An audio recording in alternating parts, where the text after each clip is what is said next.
So if your mind has been foggy recently, then you're probably not alone. There's probably tons of young men who also have very unclear minds. I'm also included in that group, by the way. Like I barely have a clear mind. Most of the time my mind is just cluttered with so much random bullshit that I shouldn't even be thinking about. But it just comes into my mind anyway because I haven't trained myself enough to control that. So here are some tips to make the brain fog go away. I think I made a video about this. I made a video about this. About it was like, what was it called? I think it was called Three Ways to Clear. I forgot. Some crazy title, I guess. But this is like a little bit more of a practical guide because the other one I said like do these things, but a lot of them required that you. I think it was that either you're in a conversation with another person, you are in a deep work session, so you're in a flow state, like a focus state. And the third one was walk around.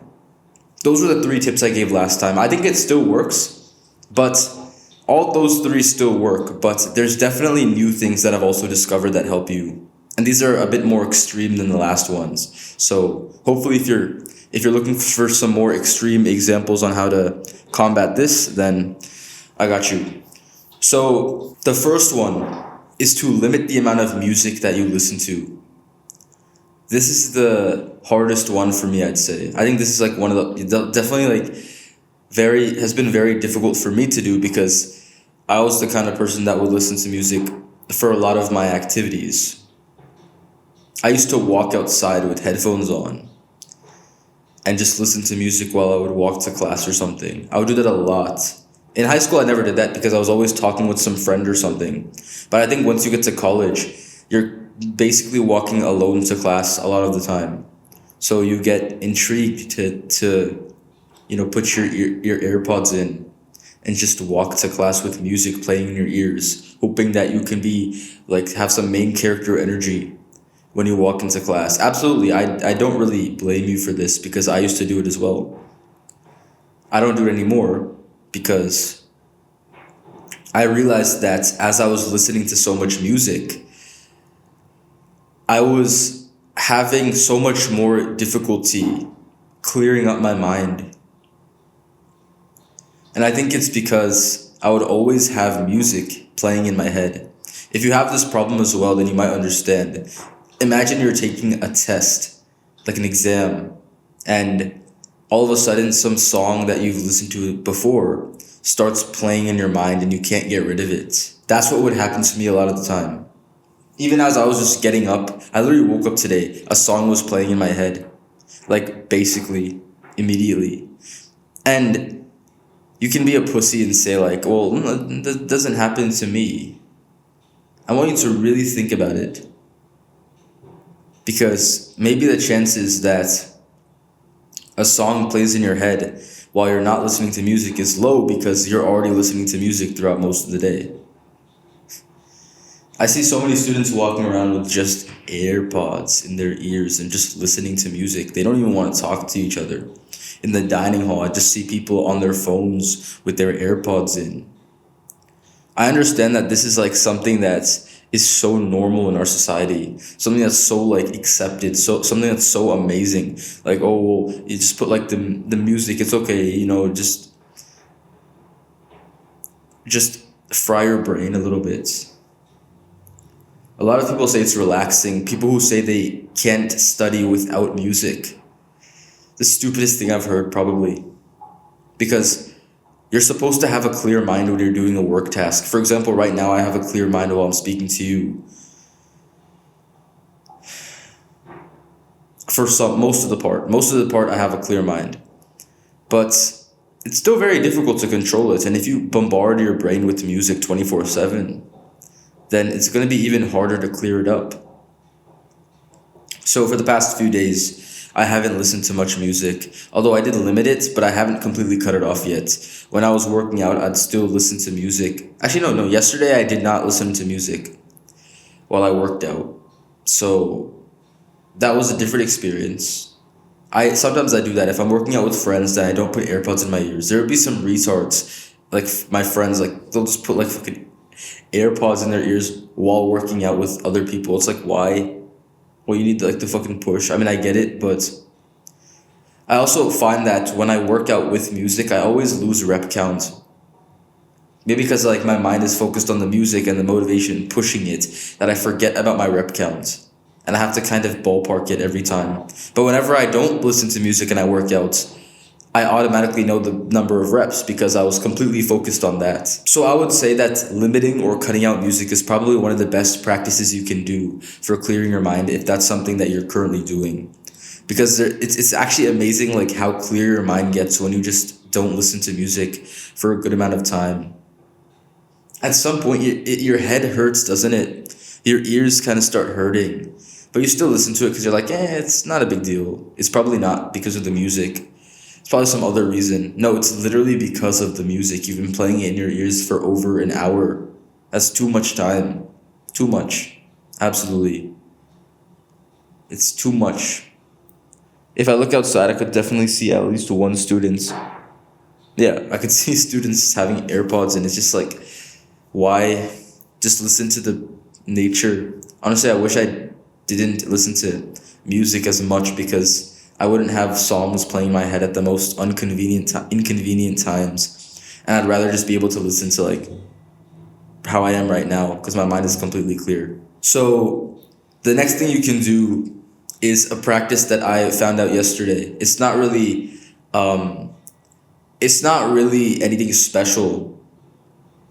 But after the gym, I just sat on the bench outside and I just sat there and I breathed, right? I just meditated basically a little bit. I didn't put a timer or anything. I just sat there. I just sat on the bench and I just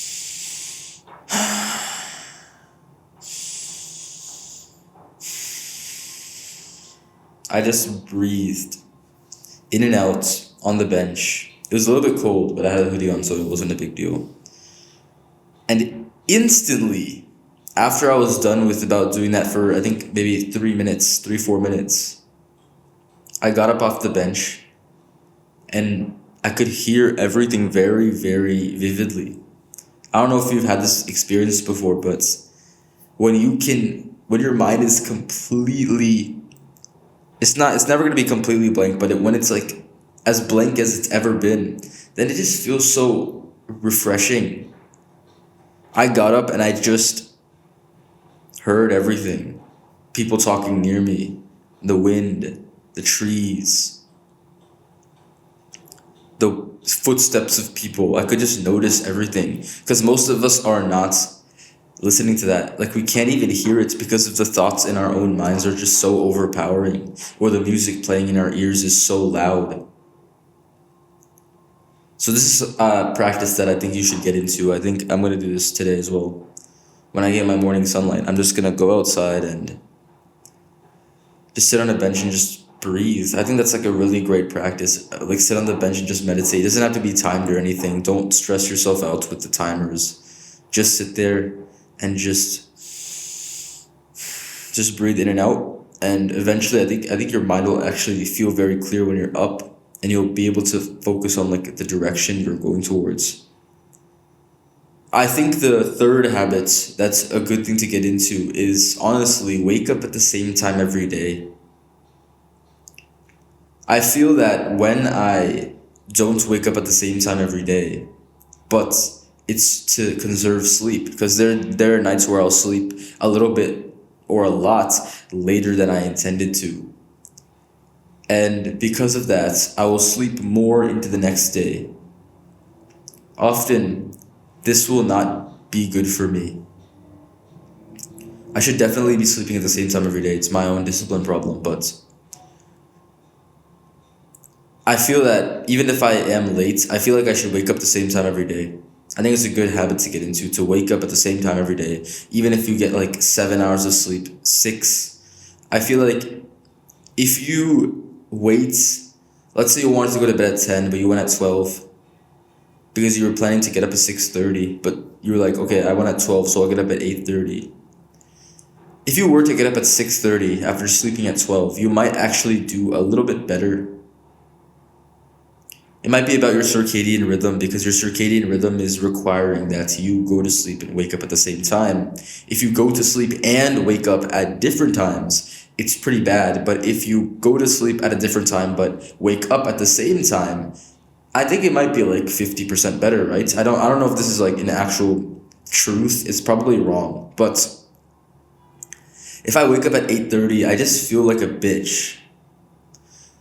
I get up and I'm like, oh, well, I wasted like my entire morning. What am I gonna do? Right? Right now it's 8:30 when I'm recording this, but I got up at like 7 o'clock.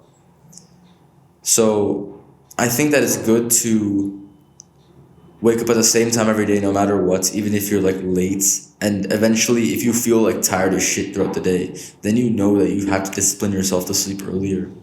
But you should not like give yourself this leeway of being able to wake up at like 10 when you because you went to sleep at 2 a.m. last night. That's not an excuse. You need to prioritize your mornings if you're that type of person. If you're a type of person that does better in the late night, I get it. I know that's like a genetic thing. I used to think that like that was for pussies, but after I read the book Why We Sleep, I understand that there are people who do better late at night. I definitely perform better in the morning. I feel better when I wake up early in the morning. It's a lot better for me. So that's what I'm going to seek to. I think most people are going to be like me. Most people feel better when they wake up early, so you should do that. And I think that's a good way to clear your mind as well, because if you wake up at like 10 a.m., I feel like your mind will be so much more foggy. That's definitely what happens to me. If I wake up too late in the morning, my brain will be very, very foggy throughout the whole day. If I wake up now, at least I have this time, this me time to clear my mind. Right now, my mind is feeling very clear, so it's very nice. And I hope that I can keep this up for the rest of the day instead of feeling so unproductive and so lazy and so late in the day that I just kind of feel like, well, I already kind of lost the day.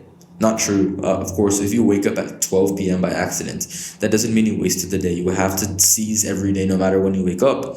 But if you want to have a completely as clear of a mind as possible, I think it's good to wake up and start with a deep work session like I am right now, talking to you.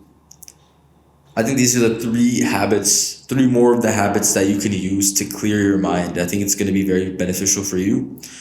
To sum them up, they are to... Shit, why did I forget? Okay, limit or cut out music. That's number one. Number two is meditate outside, breathe outside. Take some time when you're getting morning sunlight to do that. And then number three is whatever I just said right now, which was to get up at the same time every day, no matter when you go to bed. This video won't change your life. You will.